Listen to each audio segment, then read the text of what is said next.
ಸ್ನೇಹಿತರೆ ನಮಸ್ತೆ, ಮತ್ತೊಮ್ಮೆ ನಿಮಗೆ ರಾಜ್ ಡ್ರೈವಿಂಗ್ ಟೆಕ್ನಿಕ್ಸ್ ಚಾನಲ್ಗೆ ಸ್ವಾಗತ. ಇವತ್ತಿನ ವಿಡಿಯೋದಲ್ಲಿ ನಾನು ನಿಮಗೆ ಗೇರ್ ಶಿಫ್ಟಿಂಗ್ ಬಗ್ಗೆ ಮಾತಾಡೋಣ. ನಾವು ಅಂದರೆ ತುಂಬ ಜನ ಕ್ವಶನ್ಸ್ ಮಾಡಿ ಕೇಳ್ತಾ ಇದ್ರು, ಅಂದರೆ ಅವರು ಗೇರ್ ಶಿಫ್ಟ್ ಮಾಡುವಾಗ ಗಾಡಿ ಬಂದುಬಿಟ್ಟು ಜರ್ಕ್ ಹೊಡಿತೆ ಅಥವಾ ಕೆಲವೊಂದು ಟೈಮ್ನಲ್ಲಿ ಜರ್ಕ್ ಹೊಡೆದು ಬಂದು ಬೀಳೋ ಚಾನ್ಸಸ್ ಇರುತ್ತೆ ಅಂತ. ಸೊ ಇವತ್ತಿನ ವಿಡಿಯೋದಲ್ಲಿ ನಾನು ನಿಮಗೆ ಗಾಡಿ ಯಾಕೆ ಜರ್ಕ್ ಹೊಡೆಯುತ್ತೆ ಗೇರ್ ಶಿಫ್ಟ್ ಮಾಡುವಾಗ ಮತ್ತು ಜರ್ಕ್ ಹೊಡೆಯೋದಾಗೆ ನಾವು ಯಾವ ರೀತಿಯಾಗಿ ಗೇರ್ ಶಿಫ್ಟ್ ಮಾಡೋದು ಅಂತ ತಿಳಿಸ್ಕೊಡ್ತೀನಿ. ಬನ್ನಿ ಸ್ನೇಹಿತರೆ, ವಿಡಿಯೋನ ಟೈಮ್ ವೇಸ್ಟ್ ಮಾಡದೆ ಸ್ಟಾರ್ಟ್ ಮಾಡೋಣ.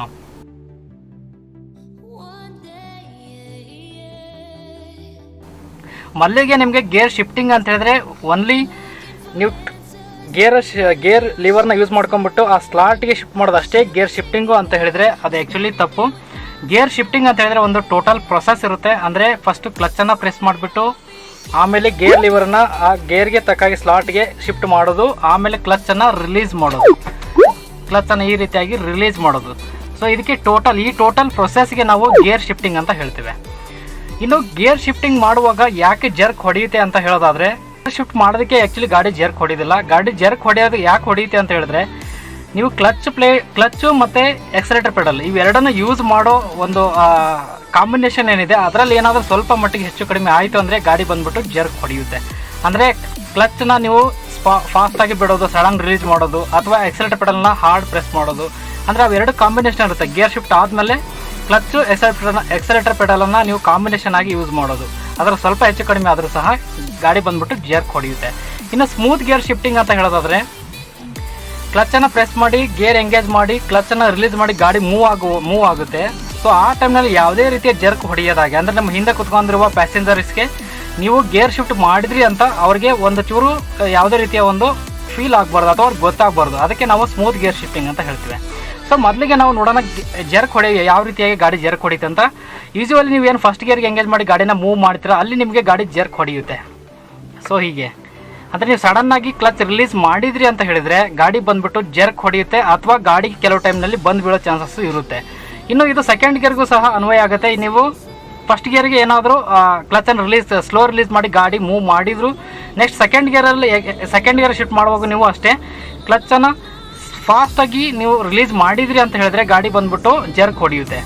ಸೊ ಇದು ಫಸ್ಟು, ಸೆಕೆಂಡ್ ಹಾಗೂ ಥರ್ಡ್ ಗೇರ್ಗೆ ಹೆಚ್ಚು ಅನ್ವಯ ಆಗುತ್ತೆ. ಅಂದರೆ ಲೋಯರ್ ಗೇರಲ್ಲಿ ನೀವು ಕ್ಲಚ್ಚನ್ನು ನೀವು ಸಡನ್ನಾಗಿ ರಿಲೀಸ್ ಮಾಡಿದ್ರಿ, ಫಾಸ್ಟ್ ರಿಲೀಸ್ ಮಾಡಿದ್ರಿ ಅಂತ ಹೇಳಿದ್ರೆ ಗಾಡಿ ಬಂದುಬಿಟ್ಟು ಹೆಚ್ಚಿನ ಜರ್ಕ್ ಹೊಡೆಯುತ್ತೆ. ಆ ಜರ್ಕ್ ಟೆಂಡೆನ್ಸಿ ಅದು ಇನ್ನೂ ಜಾಸ್ತಿ ಆಗಿರುತ್ತೆ. ಇದು ಸ್ವಲ್ಪ ಗೇರ್ ಬಂದುಬಿಟ್ಟು ಹೆಚ್ಚಾಗ್ತಾ ಹೋದಂಗೆ, ಅಂದರೆ ಹೈಯರ್ ಗೇರ್ ಶಿಫ್ಟ್ ಆದಂಗೆ ಸ್ವಲ್ಪ ಮಟ್ಟಿಗೆ ಕಡಿಮೆ ಆಗುತ್ತೆ. ಜರ್ಕ್ ಹೊಡೆಯುತ್ತೆ, ಬಟ್ ಅಷ್ಟು ಗೊತ್ತಾಗಲ್ಲ.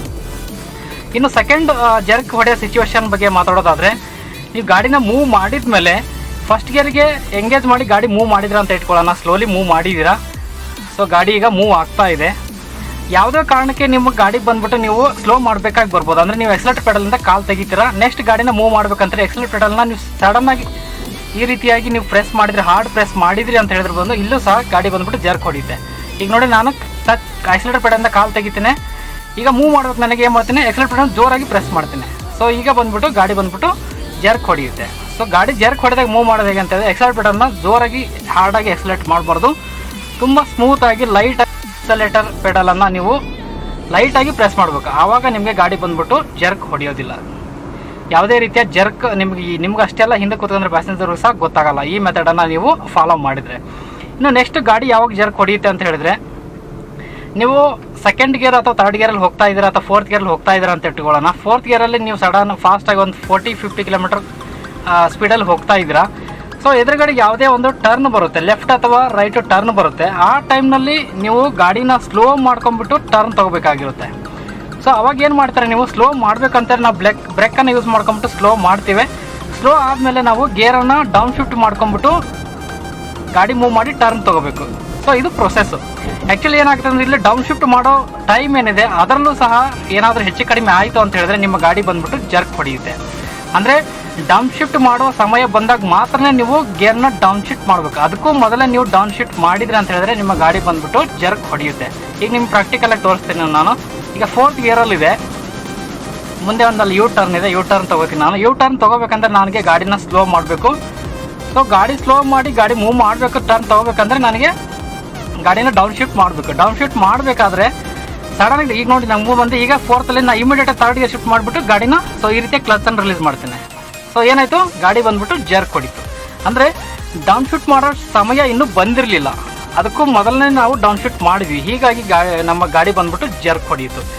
ಸೊ ಯಾವಾಗಲೂ ನೀವು ಗಾಡಿ ಟರ್ನ್ ತೊಗೋಬೇಕಾಗಿದೆ ಅಥವಾ ಗಾಡಿ ಸ್ಲೋ ಮಾಡಿ ಟರ್ನ್ ತೊಗೋಬೇಕಂತ ಹೇಳಿದ್ರೆ ಫಸ್ಟ್ ಸ್ಲೋ ಮಾಡಬೇಕು. ಅದಾದಮೇಲೆ ಆ ಸ್ಪೀಡಿಗೆ ತಕ್ಕಾಗೆ ನಾವು ಗೇರನ್ನು ಡೌನ್ ಶಿಫ್ಟ್ ಮಾಡಬೇಕು. ಅದಕ್ಕೂ ಮೊದಲೇ ನೀವು ಡೌನ್ ಶಿಫ್ಟ್ ಮಾಡಿದ್ರಿ ಅಂತ ಹೇಳಿದ್ರೆ ಅಲ್ಲೂ ಬಂದ್ಬಿಟ್ಟು ಗಾಡಿ ಜರ್ಕ್ ಹೊಡೆಯುತ್ತೆ.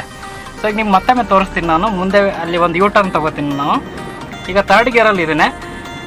ಇಲ್ಲಿ ನನಗೆ ಸ್ಲೋ ಮಾಡ್ಕೊಂಬಿಟ್ಟು ಗಾಡಿನ ಯೂ ಟರ್ನ್ ತೊಗೋಬೇಕು. ನಾನೇನು ಮಾಡ್ತೀನಿ, ಈಗ ಸ್ಲೋ ಮಾಡಿ ಗೇರನ್ನು ಮುಂಚೆನೇ ಡೌನ್ ಶಿಫ್ಟ್ ಮಾಡಿಬಿಡ್ತೇನೆ. ಸೊ ಹೀಗೆ ನೋಡಿದ್ರಾ? ಸೊ ನಾನು ಮುಂಚೆ ಡೌನ್ ಶಿಫ್ಟ್ ಮಾಡಬಾರ್ದಾಗಿತ್ತು, ಅಂದರೆ ಸ್ಲೋ ಮಾಡಬೇಕಿತ್ತು ಗಾಡಿನ. ಅದಾದಮೇಲೆ ಸ್ಲೋ ಆದಮೇಲೆ ಆ ಸ್ಪೀಡಿಗೆ ತಕ್ಕಂಗೆ ನಾನು ಡೌನ್ ಶಿಫ್ಟ್ ಮಾಡಬೇಕಿತ್ತು. ಅದಕ್ಕೂ ಮೊದಲನೇ ಡೌನ್ ಶಿಫ್ಟ್ ಮಾಡಿದ್ದಕ್ಕೆ ಏನಾಯಿತು, ಗಾಡಿ ಬಂದ್ಬಿಟ್ಟು ಜರ್ಕ್ ಹೊಡೀತು. ಸೊ ಇವಾಗ ಏನು ಮಾಡಬೇಕು, ನಮಗೆ ಗಾಡಿ ನಾವು ಯೂ ಟರ್ನ್ ಅಥವಾ ಟರ್ನ್ ತೊಗೋಬೇಕು ಅಂತ ಹೇಳಿದ್ರೆ ಗಾಡಿ ಫಸ್ಟ್ ಸ್ಲೋ ಮಾಡಬೇಕು. ಪೂರ್ತಿ ಸ್ಲೋ ಆದಮೇಲೆ ಆ ಸ್ಪೀಡ್ಗೆ ತಕ್ಕ ಹಾಗೆ ನಾವು ಡೌನ್ ಶಿಫ್ಟ್ ಮಾಡಬೇಕು. ಅದಕ್ಕೂ ಮೊದಲೇ ನಾವು ಮಾಡಬಾರ್ದು. ಸೊ ನಿಮ್ಗೆ ಮತ್ತೊಮ್ಮೆ ನಾನು ಈಗ ಜರ್ಕ್ ಹೊಡಿದಾಗೆ ತೋರಿಸ್ತೇನೆ. ಫಸ್ಟ್ ನಾನು ಸ್ಲೋ ಮಾಡಿಬಿಡ್ತೇನೆ. ಹಿಂದೆಗಡೆ ಒಂದು ಗಾಡಿ ಬರ್ತಾ ಇದೆ. ಸೊ ಈಗ ನಾನು ಸ್ಲೋ ಮಾಡಿದೆ, ಈಗ ಸ್ಲೋ ಆಯಿತು. ಈಗ ನಾನು ಸೆಕೆಂಡ್ ಗೇರ್ ಶಿಫ್ಟ್ ಮಾಡಿ ಗಾಡಿ ಕ್ಲಚ್ಚನ್ನು ತುಂಬ ಸ್ಲೋ ಆಗಿ ರಿಲೀಸ್ ಮಾಡ್ತೇನೆ. ಸೊ ಇವಾಗ ನೋಡಿ, ಯಾವುದೇ ರೀತಿಯ ಜರ್ಕ್ ಹೊಡಿಲಿಲ್ಲ. ಈವನ್ ನನಗೂ ಸಹ ಗೊತ್ತಾಗಲಿಲ್ಲ ಗಾಡಿ ಜರ್ಕ್ ಹೊಡಿಲ್ಲ. ಅಷ್ಟೊಂದು ಸ್ಮೂತಾಗಿ ಗಾಡಿ ಮೂವ್ ಆಯಿತು. ಹೀಗೆ ಅಂದರೆ ಡೌನ್ ಶಿಫ್ಟು ನಾವು ಮೊದಲೇ ಮಾಡಿದರೂ ಸಹ ಗಾಡಿ ಬಂದ್ಬಿಟ್ಟು ಜರ್ಕ್ ಹೊಡಿತೆ. ಆ ಟೈಮ್ ಬರಬೇಕು. ಆಮೇಲೆ ನೀವು ಕ್ಲಚ್ಚನ್ನು ಪ್ರೆಸ್ ಮಾಡಿ ಡೌನ್ ಶಿಫ್ಟ್ ಮಾಡಿ ಕ್ಲಚ್ಚನ್ನು ಸ್ಲೋ ಆಗಿ ರಿಲೀಸ್ ಮಾಡಬೇಕು. ಹಾಗೆ ಈ ಪ್ರೊಸೆಸ್ಸನ್ನು ನೀವು ಫಾಲೋ ಮಾಡಿದ್ರೆ ಯಾವುದೇ ಸಿಚುವೇಶನಲ್ಲೂ ನಿಮ್ಮ ಗಾಡಿ ಬಂದ್ಬಿಟ್ಟು ಜರ್ಕ್ ಹೊಡೆಯೋದಿಲ್ಲ. ಇನ್ನು ನೆಕ್ಸ್ಟ್ ಸಿಚುವೇಶನ್ ಬಗ್ಗೆ ಮಾತಾಡೋದಾದರೆ, ಗಾಡಿ ಜರ್ಕ್ ಹೊಡೆಯೋದು ಅಂತ ಹೇಳಿದ್ರೆ ನಾವು ಕ್ಲಚ್ ಪ್ಲೇಟನ್ನು ಸಡನ್ನಾಗಿ ರಿಲೀಸ್ ಮಾಡಿದ್ರೆ ಗಾಡಿ ಬಂದ್ಬಿಟ್ಟು ಜರ್ಕ್ ಹೊಡೆಯುತ್ತೆ. ಅಂದರೆ ನಾವು ಗೇರ್ ಶಿಫ್ಟ್ ಮಾಡುವಾಗ ಯಾವಾಗಲೂ ನೀವು ಒಂದು ಅಭ್ಯಾಸನ ಬೆಳೆಸ್ಕೊಳ್ಳಿ. ಅದು ಲೋವರ್ ಗೇರ್ ಆಗಿರಲಿ ಅಥವಾ ಹೈಯರ್ ಗೇರ್ ಆಗಿರಲಿ, ಯಾವುದೇ ಗೇರ್ ಆಗಿರಲಿ, ಕ್ಲಚ್ ರಿಲೀಸ್ ಮಾಡಬೇಕಾದ್ರೆ ಏನು ಮಾಡಿ ಅಂತ ಹೇಳಿದ್ರೆ, ನೀವು ಒಂದು ಬೈಟಿಂಗ್ ಪಾಯಿಂಟ್ ಅಂತ ಬರುತ್ತೆ. ಕ್ಲಚ್ ರಿಲೀಸ್ ಮಾಡುವಾಗ ಒಂದು half clutch type biting point ಬರುತ್ತೆ. ಆ ಪಾಯಿಂಟಿಗೆ ನೀವು ಕ್ಲಚ್ ರಿಲೀಸ್ ಮಾಡಿದ್ಮೇಲೆ ನಿಮ್ಮ ಗಾಡಿ ಬಂದ್ಬಿಟ್ಟು ಮೂವ್ ಆಗಲಿಕ್ಕೆ ಟ್ರೈ ಮಾಡುತ್ತೆ. ಸೊ ಆ ಪಾಯಿಂಟಿಗೆ ತಂದು ಕ್ಲಚ್ಚನ್ನು ನೀವು ಅಲ್ಲಿ ಕಾಲು ನಿಲ್ಲಿಸಿ ಆಮೇಲೆ ಸ್ಲೋ ಆಗಿ ಕ್ಲಚ್ಚನ್ನು ರಿಲೀಸ್ ಮಾಡಬೇಕು. ಅಂದರೆ ಕಾಲನ್ನು ತೆಗಿಬೇಕು ಕ್ಲಚ್ಚಿಂದ. ಈಗ ಮತ್ತೆ ನಾನು ಟ್ರೈ ಮಾಡಿ ತೋರಿಸ್ತೇನೆ. ಈಗ ನಾನು ಗಾಡಿನ ಸ್ವಲ್ಪ ಸ್ಲೋ ಮಾಡ್ತೇನೆ. ಸೊ ಗಾಡಿ ಸ್ಲೋ ಮಾಡಿದೆ, ಸೆಕೆಂಡ್ ಗೇರ್ ತಂದೆ. ಸೆಕೆಂಡ್ ಗೇರಿಂದ ಮೂವ್ ಮಾಡ್ತೇನೆ. ಈಗ ಥರ್ಡ್ ಗೇರಿಗೆ ಹೋಗ್ಬೇಕು. ಏನು ಮಾಡ್ತೀನಿ, ನಾನು ಕ್ಲಚ್ಚನ್ನು ಪ್ರೆಸ್ ಮಾಡಿದೆ, ಥರ್ಡ್ ಗೇರು. ಸೊ ಕ್ಲಚ್ಚನ್ನು ಸ್ಲೋ ಆಗಿ ರಿಲೀಸ್ ಮಾಡಿದೆ, ಆಮೇಲೆ ಎಕ್ಸಲೇಟರ್ ಪೆಡಲ್ನ ಪ್ರೆಸ್ ಮಾಡಿದೆ. ಸೊ ಹೀಗೆ ಈ ರೀತಿ ನೀವು ಫಾಲೋ ಮಾಡಿದ್ರು ಸಹ ನಿಮ್ಮ ಗಾಡಿ ಬಂದ್ಬಿಟ್ಟು ಯಾವುದೇ ರೀತಿ ಜರ್ಕ್ ಹೊಡೆಯೋದಿಲ್ಲ. ಇನ್ನೂ ಒಂದು ಮೆಥಡ್ ಅಂತಂದರೆ, ಈಸಿ ಮೆಥಡ್ ಅಂತ ಹೇಳಿದ್ರೆ, ಕ್ಲಚ್ಚನ್ನು ರಿಲೀಸ್ ಮಾಡಿದ ಮೇಲೆ, ಅಂದರೆ ಗೇರನ್ನು ಎಂಗೇಜ್ ಮಾಡಿ ಕ್ಲಚ್ ರಿಲೀಸ್ ಮಾಡಿ ಮೇಲೆ ನೀವು ಎಕ್ಸಲೇಟರ್ ಪೆಡಲನ್ನು ಪ್ರೆಸ್ ಮಾಡಿದ್ರಿ ಅಂತ ಹೇಳಿದ್ರೆ, ಅಂದರೆ ಎಕ್ಸಲೇಟರ್ ಪೆಡಲನ್ನು ನೀವು ರೇಸ್ ಪೆಡಲ್ನ ಯೂಸ್ ಮಾಡಿದ್ರಿ ಅಂತ ಹೇಳಿದ್ರೆ ಯಾವುದೇ ಕಾರಣಕ್ಕೂ ಜರ್ಕ್ ಹೊಡೆಯಲ್ಲ. ಈಗ ನಿಮ್ಗೆ ತೋರಿಸ್ತೇನೆ. ಈಗ ನಾನು ಫಿಫ್ತ್ ಗೇರ್ ಪ್ರೆಸ್ ಮಾಡಿದೆ, ಕ್ಲಚ್ ರಿಲೀಸ್ ಮಾಡಿದೆ, ಆಮೇಲೆ ಎಕ್ಸಲೇಟರ್ ಪೆಡಲ್ ಯೂಸ್ ಮಾಡಿದೆ. ಮತ್ತೊಮ್ಮೆ ನಿಮಗೆ ಸ್ಲೋ ಮಾಡಿ ತೋರಿಸ್ತೇನೆ.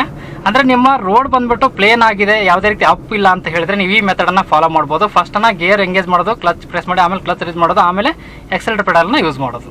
ಹೀಗೆ ಥರ್ಡ್ ಗೇರು ಕ್ಲಚ್ಚನ್ನು ರಿಲೀಸ್ ಮಾಡಿದೆ, ಆಮೇಲೆ ಎಕ್ಸಲೇಟರ್ ಪೆಡಲನ್ನು ಲೈಟಾಗಿ ಪ್ರೆಸ್ ಮಾಡಿದೆ.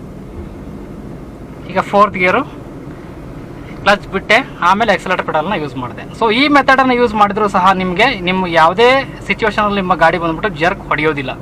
ಕ್ಲಚ್ಚನ್ನು ರಿಲೀಸ್ ಮಾಡಿ ಆಮೇಲೆ ಲೈಟಾಗಿ ಎಕ್ಸಲೇಟರ್ ಪೆಡಲನ್ನು ನೀವು ಯೂಸ್ ಮಾಡಿದ್ರಿ ಅಂತ ಹೇಳಿದ್ರೆ ಇಲ್ಲೂ ಜರ್ಕ್ ಹೊಡೆಯೋ ಚಾನ್ಸಸ್ 100% ಕಡಿಮೆ ಇರುತ್ತೆ. ಯಾವುದೇ ರೀತಿಯ ಫೀಲ್ ಆಗಲ್ಲ. ಈವನ್ ಈ ಪ್ರೊಸೆಸನ್ನು ನೀವು ಫಾಲೋ ಮಾಡಿದ್ರಿ ಅಂತ ಹೇಳಿದ್ರೆ ನಿಮ್ಮ ಹಿಂದೆ ಕೂತ್ಕೊಂಡ್ರೆ, ನಿಮ್ಮ ಪಕ್ಕದಾಗ ಕೂತ್ಕೊಂಡ್ರಿಗೂ ಸಹ ನೀವು ಗೇರ್ನ ಶಿಫ್ಟ್ ಮಾಡಿದ್ರಿ ಅಂತ ಗೊತ್ತಾಗೋದಿಲ್ಲ. ಅಷ್ಟು ಸ್ಮೂತಾಗಿ ಗೇರ್ ಶಿಫ್ಟ್ ಆಗುತ್ತೆ. ಯಾವುದೇ ರೀತಿಯ ಗಾಡಿ ಬಂದ್ಬಿಟ್ಟು ಜರ್ಕ್ ಹೊಡೆಯೋದಿಲ್ಲ. ಈಗ ನೋಡಿ, ಕ್ಲಚ್ ಬಿಟ್ಟೆ ಆಮೇಲೆ ಎಕ್ಸಲೇಟರ್ ಪೆಡಲ್ನ ಯೂಸ್ ಮಾಡಿದೆ. ಥರ್ಡ್ ಗೇರು ಕ್ಲಚ್ಚನ್ನು ರಿಲೀಸ್ ಮಾಡಿದೆ, ಆಮೇಲೆ ಎಕ್ಸಲೇಟರ್ ಪೆಡಲ್ನ ರೇಸ್ ಪೆಡಲ್ನ ಪ್ರೆಸ್ ಮಾಡಿದೆ ಲೈಟಾಗಿ. ಹೀಗೆ ನೀವು ಒಂದು ಅಭ್ಯಾಸ ಬೆಳೆಸ್ಕೊಳ್ಳಿ. ಏನಂತ ಹೇಳಿದ್ರೆ, ನೀವು ಯಾವುದೇ ಗೇರ್ ಶಿಫ್ಟ್ ಮಾಡಿ, ಅದು ಹೈಯರ್ ಗೇರ್ ಇರಲಿ ಲೋಯರ್ ಗೇರ್ ಇರಲಿ, ಕ್ಲಚ್ ರಿಲೀಸ್ ಮಾಡುವಾಗ ಒಂದು ಬೈಟಿಂಗ್ ಪಾಯಿಂಟ್ ಅಂತ ಬರುತ್ತೆ. ಆ ಪಾಯಿಂಟಿಗೆ ನೀವು ಸ್ಲೋ ಆಗಿ ತಂದು ಆಮೇಲೆ ಕ್ಲಚ್ಚನ್ನು ರಿಲೀಸ್ ಮಾಡಿ ಕಾಲನ್ನು ತೆಗೆದು ಆಮೇಲೆ ರೇಸ್ ಪೆಡಲನ್ನು ಪ್ರೆಸ್ ಮಾಡಿ ಈ ಪ್ರೊಸೆಸನ್ನು ಫಾಲೋ ಮಾಡಿದ್ರಿ ಅಂತ ಹೇಳಿದ್ರೆ ನೀವು ಫಿಫ್ತ್ ಗೇರಲ್ಲಿ ಕ್ಲಚ್ ಬಿಡಿ, ಥರ್ಡ್ ಗೇರಲ್ಲಿ ಬಿಡಿ, ಫಸ್ಟ್ ಗೇರಲ್ಲಿ ಬಿಡಿ, ಯಾವುದೇ ಗೇರಲ್ಲಿ ಬಿಟ್ಟರೂ ಸಹ ನಿಮ್ಮ ಗಾಡಿ ಬಂದುಬಿಟ್ಟು ಯಾವುದೇ ರೀತಿಯ ಜರ್ಕ್ ಹೊಡೆಯೋದಿಲ್ಲ. ಸ್ಮೂತ್ ಗೇರ್ ಶಿಫ್ಟಿಂಗ್ ಆಗುತ್ತೆ. ಈವನ್ ನಿಮ್ಮ ಕೋ ಪ್ಯಾಸೆಂಜರ್ ಅಂದರೆ ನಿಮ್ಮ ಪಕ್ಕದಲ್ಲಿ ಕುತ್ಕೊಂಡ್ರೂ ಸಹ ಗೊತ್ತಾಗಲ್ಲ ನೀವು ಗೇರ್ ಶಿಫ್ಟ್ ಮಾಡಿದ್ರಿ ಅಂತ. ಸೊ ಈ ಪ್ರೊಸೆಸನ್ನು ಫಾಲೋ ಮಾಡಿ ಸ್ನೇಹಿತರೆ. ಈ 2-3 ಮೆಥಡನ್ನು ನಾನು ಹೇಳಿದ್ನಲ್ಲ, ಅವನ್ನು ಅವಾಯ್ಡ್ ಮಾಡಿ ಜರ್ಕ್ ಹೊಡೆಯುವಂಥ ಸಿಚುವೇಶನ್ ಏನೇನು ಹೇಳಿದೆ, ಮತ್ತು ನಾನು 2-3 ಟೆಕ್ನಿಕನ್ನು ಟಿಪ್ಸನ್ನು ಏನು ಹೇಳಿದೆ ಅದನ್ನು ನೀವು ಫಾಲೋ ಮಾಡಿಕೊಂಡು ಟ್ರೈ ಮಾಡಿ ನೋಡಿ ಸ್ಮೂತ್ ಗೇರ್ ಶಿಫ್ಟಿಂಗ್ ಯಾವ ರೀತಿ ಆಗುತ್ತೆ ಅಂತ. ಸೊ ಇವೆರಡು ಮೆಥಡನ್ನು ಫಾಲೋ ಮಾಡಿದ್ರಿ ಅಂತ ಹೇಳಿದ್ರೆ ನಿಮ್ಮ ಗಾಡಿ ಬಂದ್ಬಿಟ್ಟು ಯಾವುದೇ ಸಿಚುವೇಷನಲ್ಲೂ ಜರ್ಕ್ ಹೊಡೆಯೋದಿಲ್ಲ ಸ್ನೇಹಿತರೆ. ಸೊ ಸೊ ಈ ವಿಡಿಯೋ ನಿಮಗೆ ಲೈಕ್ ಆಗಿದೆ ಅಂತ ಭಾವಿಸ್ತೀನಿ. ಲೈಕ್ ಆದರೆ ಲೈಕ್ ಬಟನ್ನ ಪ್ರೆಸ್ ಮಾಡಿ. ಹಾಗೆ ನಿಮ್ಮ ಸ್ನೇಹಿತರೊಂದಿಗೆ ಈ ವಿಡಿಯೋ ಇಷ್ಟ ಆದರೆ ಶೇರ್ ಮಾಡಲು ಮರಿಬೇಡಿ. ಹಾಗೂ ಮತ್ತು ನೀವು ನಮ್ಮ ಚಾನಲ್ಗೆ ಹೊಸಬರಾಗಿದ್ದೀರಿ ಅಂತ ಹೇಳಿದ್ರೆ ಕೆಳಗೆ ಕಾಣುವ ಸಬ್ಸ್ಕ್ರೈಬ್ ಬಟನ್ ಪ್ರೆಸ್ ಮಾಡಿ ಸಬ್ಸ್ಕ್ರೈಬ್ ಆಗಿ ಸ್ನೇಹಿತರೆ. ಮುಂದೆ ಹೇಳಿದ್ರೆ ಮತ್ತೆ ಇದೇ ರೀತಿಯ ಒಂದು ನ್ಯೂ ಟಾಪಿಕ್ ಜೊತೆಗೆ ನಿಮ್ಮ ಜೊತೆ ಸಿಗ್ತೀನಿ ಅಂತ ಹೇಳ್ತಾ ಅಲ್ಲಿವರೆಗೂ ಜೈ ಹಿಂದ್, ಜೈ ಕರ್ನಾಟಕ.